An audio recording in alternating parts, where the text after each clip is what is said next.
पशुभ्य।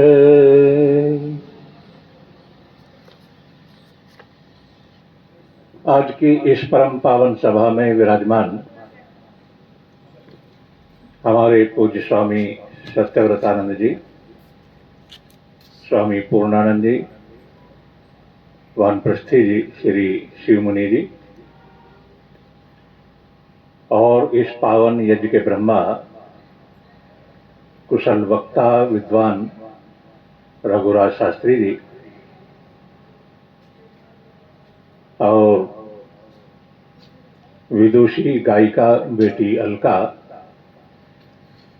आदरणीय डॉक्टर वीरेंद्र शास्त्री जी और इस समस्त कार्यक्रम के आयोजक संयोजक शास्त्रार्थ महारथी आदरणीय श्री महेंद्र सिंह जी, श्री अरविंद जी, मैंने देखा ही नहीं अभी वो, या भूल रहा हूँ नाम मैं। अरविंद जी यही है क्या? देखिए, बड़े बड़े पढ़े लिखे दिग्गज लोग इस सभा में विराजमान हैं और बड़ी खुशी का विषय है।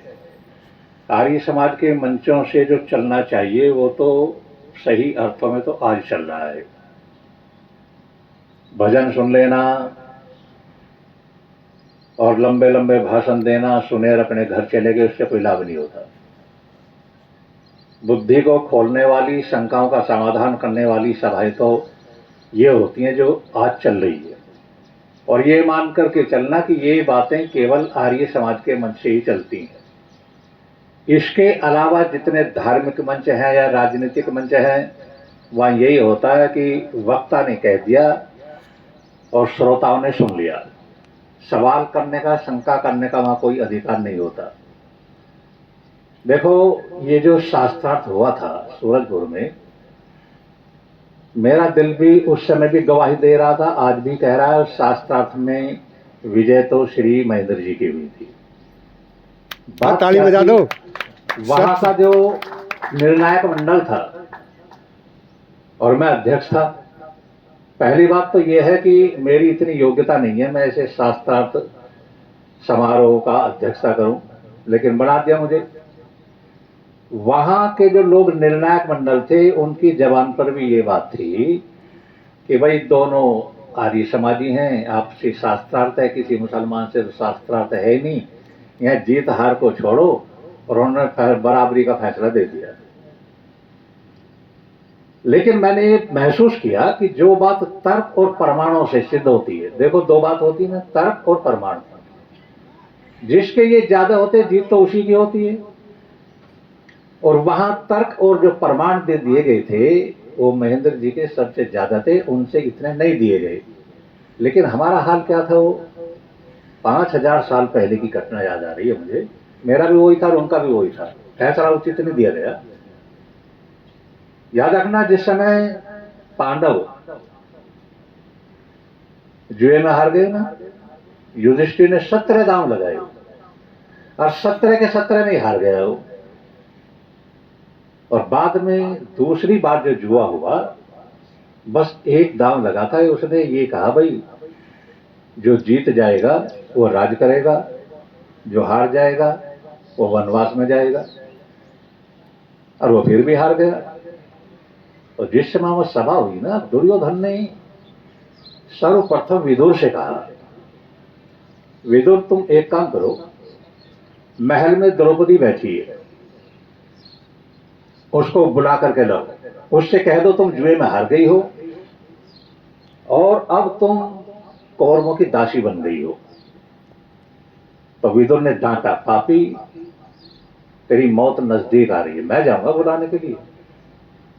उसने फिर अपने रथवान से कहा, वो भी डर गया। तीसरी बार उसने दुशासन से कहा, और दुशासन से ये कहा कि द्रौपदी जिस हाल में भी बैठी हो उनको उठा करके लाओ।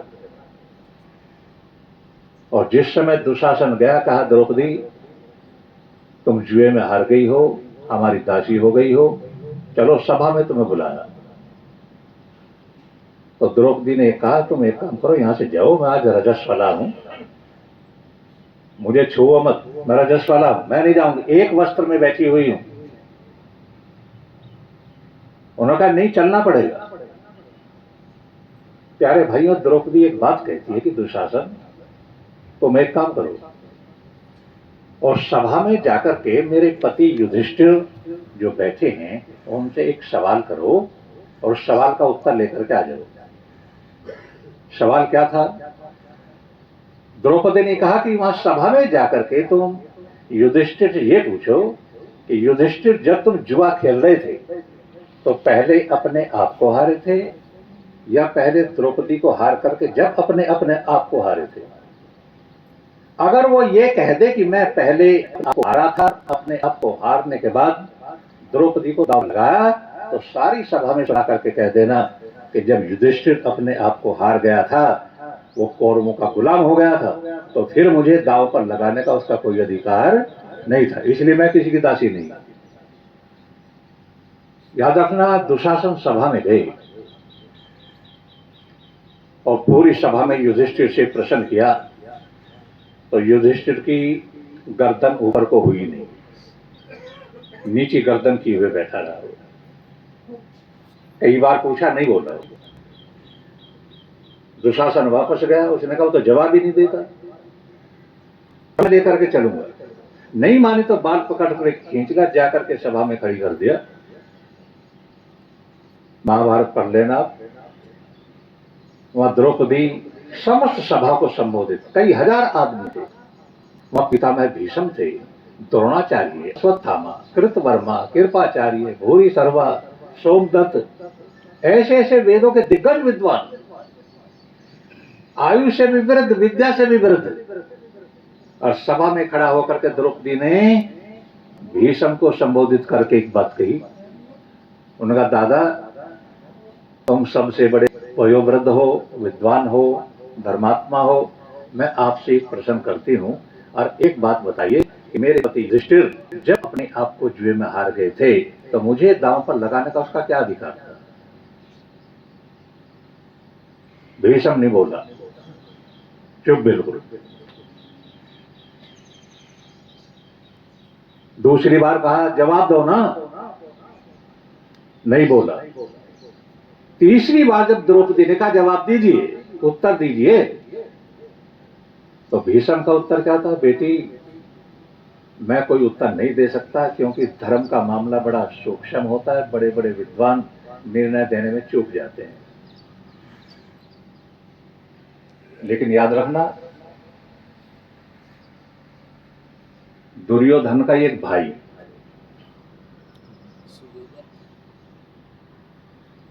विकर्ण, वो खड़ा हो गया और उसने कहा, भाई कोई द्रौपदी के सवाल का उत्तर दे रहा है? सबने कहा नहीं। उन्होंने कहा, तो मैं दे दूं या तुम दे दो? सबने कहा, तुम दे दो। दुर्योधन का भाई था और समस्त अपने कौरव दल से दुश्मनी मोड़ लेकर के उसने एक बात कही, यदि मुझसे पूछना चाहते हो तो सीधी सी बात है कि जब युधिष्ठिर अपने आप को हार गया था तो द्रौपदी को दांव पर लगाने का उसका कोई अधिकार नहीं था, इसलिए द्रौपदी हमारी दासी नहीं है। जिस बात को भीष्म नहीं कह सका, देखो यही हाल हमारा भी था। मैं स्वीकार कर रहा हूं इस बात को, आज मैं स्वीकार कर रहा हूं कि वहां निर्णय उचित नहीं दिया गया था। आपने महेंद्र जी के स्वाध्याय को देखा होगा और इनका जो कार्य है उसको भी आप देख रहे हैं। केवल बातों से काम नहीं चलता है, वो जितना कहते उतना कर भी रहे। ये सारा इन्हीं की वजह से तो हो रहा है। ऐसे ऐसे कई यज्ञ जो यहाँ होते हैं, इनका स्वाध्याय बहुत ज्यादा है, ये मैं स्वीकार कर रहा हूँ। आज भरी सभा में कह रहा हूँ आपको, मैं खुद उस दिन अपने आप में जब महसूस कर रहा था, उस दिन के शास्त्रार्थ में जो विजयी हुए थे महेंद्र जी हुए थे। हाँ, ताली बजा दो, कर दो, ताली ना बजाओ। क्योंकि तर्क और प्रमाण जहां होते हैं, जिसके पास में जितने तर्क हैं, जितने प्रमाण हैं, उन्हीं से तो जय और पराजय वहीं से तो होती है। इसके लिए मैं ये धन्यवाद दूंगा कि आज का जो ये कार्यक्रम चल रहा है और 23 तारीख तक चलेगा, इस कार्यक्रम में 25 दिन के लोग बैठेंगे, शायद 26 दिन। 26 दिन के अंदर जो है कार्यक्रम चलेगा। ये एक कार्यक्रम एक तरफ, और भारतवर्ष के सारे आर्य समाज के उत्सव जो हैं वो एक तरफ। और यदि दोनों को तोल करके देखा जाए तो ये कार्यक्रम ज्यादा भारी पड़ेगा। मैं कह रहा हूं कि मुझे 42 साल हो गए आर्य समाज का प्रचार करते करते। 42 साल हो गए। प्रचार मैंने जेल में भी बंद नहीं किया था, हमने वहां भी किया। 3.25 साल जेल में रहना पड़ा, लेकिन प्रचार हमने वहां भी किया। हम सारे कैदियों को बैठा करके अपनी बात कहते थे, और वहां भी मैंने सैकड़ों आदमियों की पाखंड छुड़ाया। हम तो जहां करेंगे वहां। लेकिन ये याद रखना कि जहां भी उत्सव होते हैं, जितने भी होते हैं, भजन हुए और बहुत से भजनोपदेशकों ने चुटकुले सुना दिए, हंस लिए, दांत निकाल दिए, हंस के मनोरंजन करके अपने अपने घर को चले गए, कोई आर्य समाजी नहीं बनता। ऐसे समझो जैसे दिवाली, होली हमने त्योहार मना लिए, ऐसी आर्य समाज के उत्सव मना लिए। आर्य समाज का जो मुख्य लक्ष्य है, मुख्य तरीका जो है, जो विधि है, वो तो ये है। और मुझे विश्वास है कि इस कार्यक्रम से कम से कम सैकड़ों लोग यदि ये प्रतिज्ञा ना करें कि मैं आज आर्य समाजी बन रहा हूं, यदि प्रतिज्ञा भी ना भी करें, तो उनका हृदय अंदर से जरूर पुकारेगा कि यदि कहीं सच्चाई है तो वो केवल आर्य समाज में। स्वीकार करना पड़ेगा मुझे। मैं धन्यवाद देता हूं आप सबको, और सन्यासी होने के साथ साथ आशीर्वाद भी देता हूं। जो बुद्धि, जो वृत्ति, आपकी मनोदशा इस समय है, यदि यही बनी रहे, और मैं तो ये प्रार्थना करता हूं, परमपिता परमात्मा महर्षि मनु कहते हैं, सज्जन, धर्मात्मा, परोपकारी जितने दिन जिएगा उतना ही अच्छा है, और लुच्चा, वेद का दुश्मन जितनी जल्दी मर जाए वो उतना ही अच्छा है। क्योंकि पापी जितने दिन जिएगा वो उतनी ही पापों की गठड़ी बड़ी बना लेगा, बड़ी गठड़ी हो जाएगी, और जितनी जल्दी मर जाएगा पापों की गठड़ी छोटी लेकर के जाएगा। धर्मात्मा व्यक्ति जितना लंबा जिएगा उसकी पुण्यों की पोटली गठड़ी उतनी बड़ी होगी। इसलिए सज्जन ज्यादा से ज्यादा जिए, और दुष्ट जितनी जल्दी मरे उसके लिए भी अच्छा है, और समाज के लिए भी अच्छा है। ये तो इस क्षेत्र के अंदर तो देखो, मैं तो भगवान से प्रार्थना करता हूं, महेंद्र जी जैसे व्यक्ति जितने दिन जिए उतना ही अच्छा है। समाज का भी काम हो, राष्ट्र का भी काम हो। इसीलिए तो मैं कह रहा हूँ। और इसीलिए डॉक्टर वेद शास्त्री जी ने दया करके उनको कहा था, ज्यादा बोलने वाला व्यक्ति भी, महाभारत में कहा ना विदुर ने, अति मानी, यानी घमंडी आदमी ज्यादा दिन नहीं जीता। अति मानी, अति वादस्य, ज्यादा बोलने वाला आदमी भी, क्योंकि जैसे 4 घंटे में 2 घंटे में टेप रिकॉर्ड की पहले 4 शैल खत्म हो जाती थी ना, 1 घंटा जबरदस्त बोलने के बाद में कई किलो दूध की आवश्यकता होती है, शक्ति क्षीण होती है। जैसे बैटरी खत्म हुई ऐसी आदमी की ऊर्जा खत्म होती है। ऐसा आदमी जितने दिन जिए, और इस क्षेत्र में ये भी है, मैंने भारतवर्ष को देखा, पूरे भारत को, केरल को छोड़ करके। केरल में आर्य समाज नहीं है, इसलिए मैं नहीं बोला। मिजोरम वगैरह तो मैं बिना आर्य समाज के भी चला गया, मैं घूमा हूं, 42 साल से कर रहा हूं। जो कार्य इस क्षेत्र में, इस बम्बावड़ की पावन धरती पर ये यज्ञ चल रहा है, ये भारतवर्ष में कहीं नहीं होता। इसलिए आप बड़े सौभाग्यशाली, आप बहुत ही सौभाग्यशाली हैं कि ऐसा कर्म आपके बीच में चले, और उसमें आकर के अपने पावन हाथों से आहुति देने का आपको अवसर मिले। शास्त्रार्थ की जो प्रक्रिया थी, जो प्रथा थी, वो लगभग खत्म हो गई थी, खत्म सी हो रही थी। मैं तो ये भी धन्यवाद दूंगा शास्त्रार्थ की परंपरा को महेंद्र जी दोबारा जीवित कर रहे हैं। और ये जीवित होगी जहां शास्त्रार्थ होंगे, जहां शास्त्रार्थ होंगे वहां आदमी को मानना पड़ेगा। आपने सुना ना, देवबंद एक कस्बा है सहारनपुर में, अब से 9 साल पहले एक मुसलमान के घर में एक बच्चे ने जन्म लिया, और बताने लगा, उसने साफ बताया, गंगो कस्बा है, वहां बंजारे लोग रहते, मैं तो वहां था, मैं यहाँ पूरी पुनर्जन्म की बात बताने लगा वो। और जब ये बात चली ना, तो देवबंद की यूनिवर्सिटी है, वहां के मुल्ला तक पहुंच गई और उसने साफ कहा इस बच्चे को खत्म कर दिया।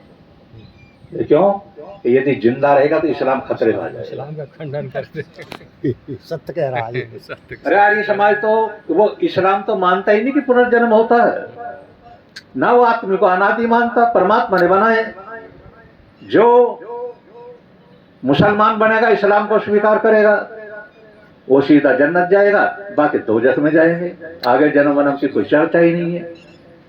उसने कहा इसे मार दे।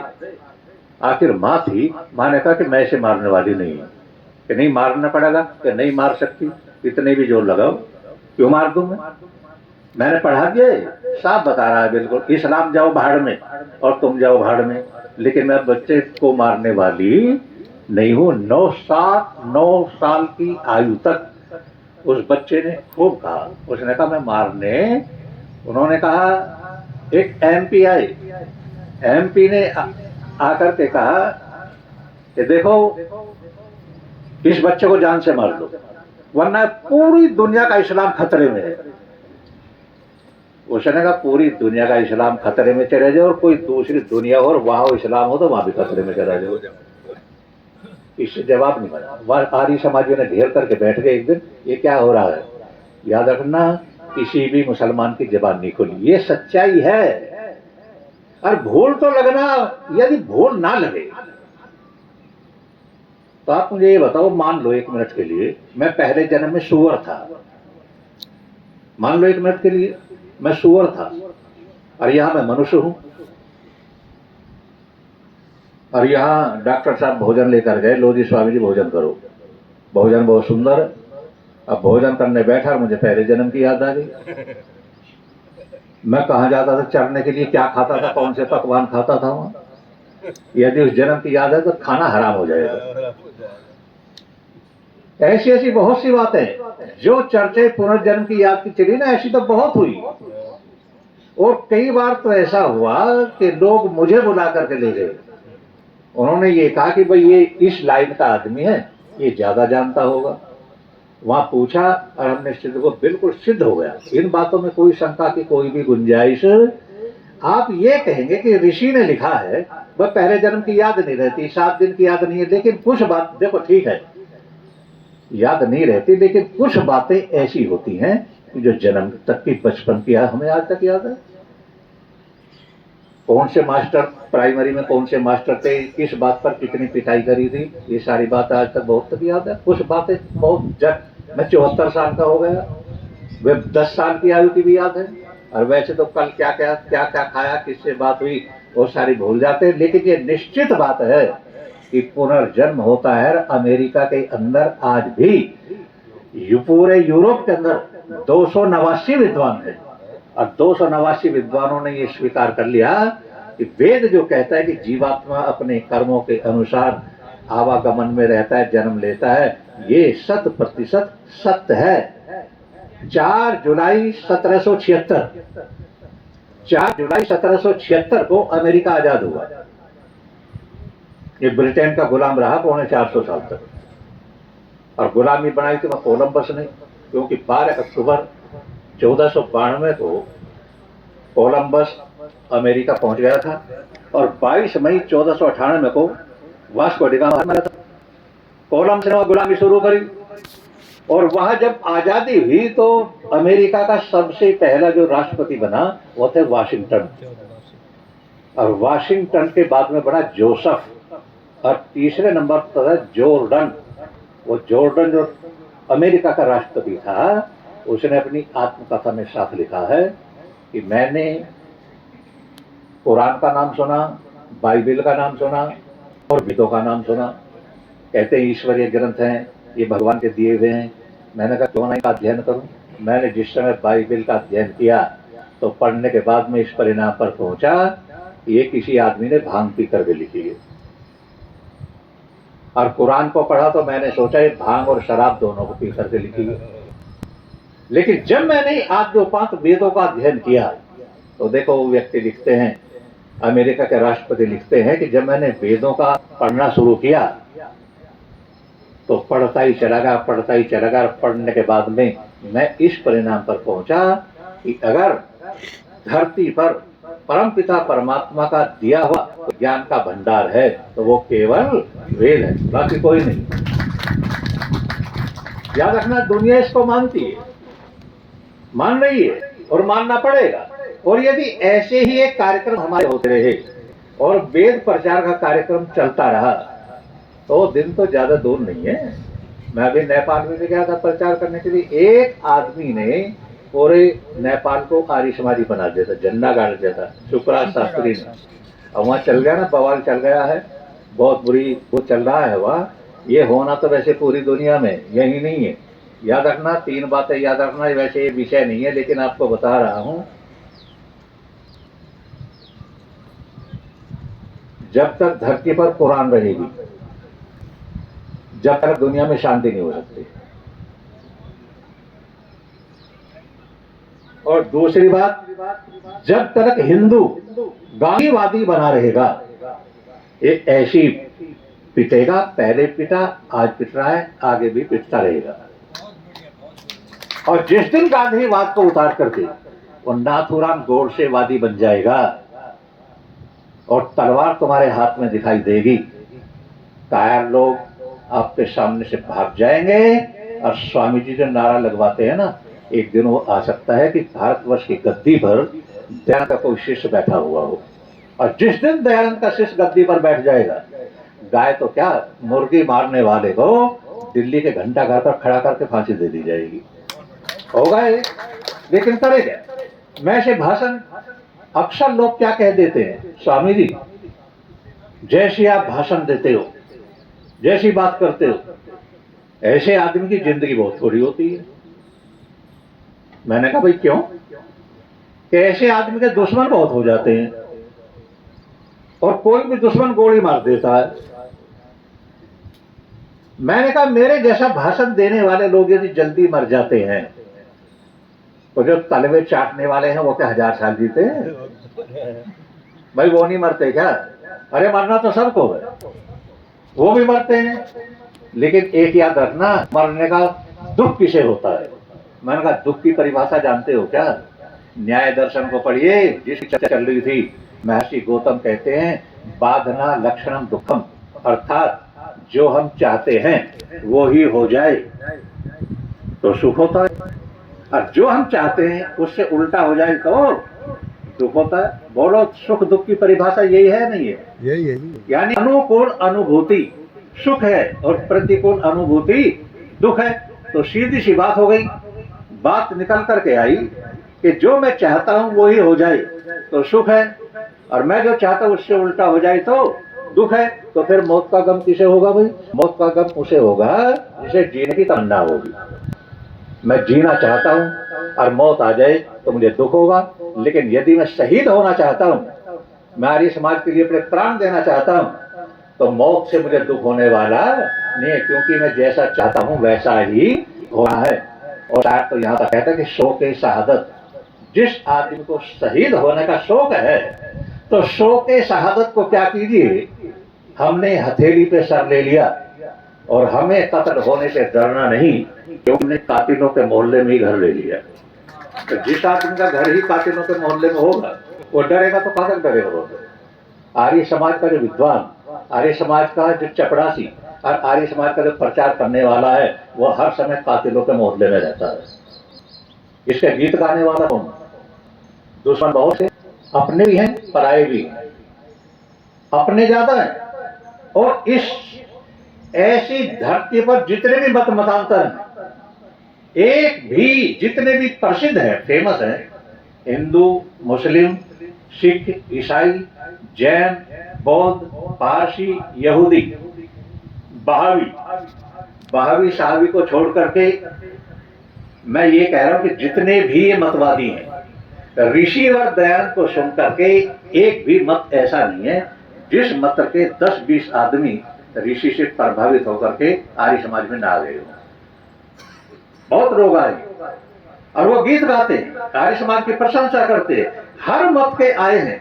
आप स्वामी श्रद्धानंद को पढ़ोगे और यदि आप कभी दिल्ली से बैठ करके जालंधर की तरफ रेल में जाएं तो लुधियाना को पार करके आपको एक स्टेशन मिलेगा फिल्लोर जंक्शन। वहां स्वामी श्रद्धानंद ने आर्य समाज की स्थापना की थी। और आर्य समाज की स्थापना करके, बस 1 मिनट की बात बता रहा हूं, आर्य समाज की स्थापना करने के बाद मन 2 लोगों को पकड़ करके उनकी शराब छुड़ाई, मांस छुड़ाया। एक को प्रधान, एक को मंत्री आर्य समाज का बना दिया। आर्य समाज चलने लगा। लेकिन कुछ दिन के बाद, 1.5-2 महीने के बाद, पंजाब का जो जिला है गुरदासपुर का एक वकील, पक्का शराबी, कबाबी, वैश्याबाज, वो आर्य समाज में आ गया। और आर्य समाज में आकर के उसने कहा कि मैं रात को है ठहरूंगा। मंत्री प्रधान ने कहा तू शराबी है, कबाबी है, वैश्याबाज है, आर्य समाज में नहीं ठहरेगा। उसने कहा मैं ठहरूंगा। लड़ाई हो गई। आखिर में मंत्री प्रधान ने कहा रे नहीं मानता, शराबी है, भैया ठहर जाने दो, हम क्या करें। वो अपने घर चले गए। और वो वकील जो गुरदासपुर का आर्य समाज